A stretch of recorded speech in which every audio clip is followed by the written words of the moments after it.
Here I have OUKITEL WP5, and today I'm going to show you how to record screen on this device. So to record screen you have to go to the upper bar, and here you have to find the button Screen Record.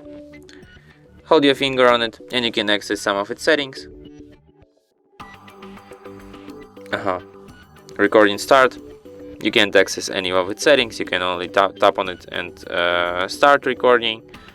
Tap on it one more time and stop recording.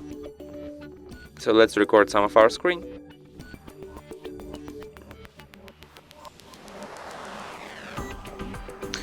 Then tap here to stop. You can pause recording, then you can resume it here, and you can stop it, and after that it will be saved to gallery.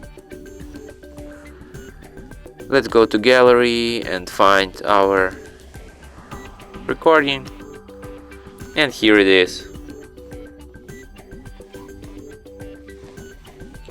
Tap on it one more time and stop recording. So let's record some of ours. And from here you can share, edit or delete your recording. And that's it. Thanks for watching.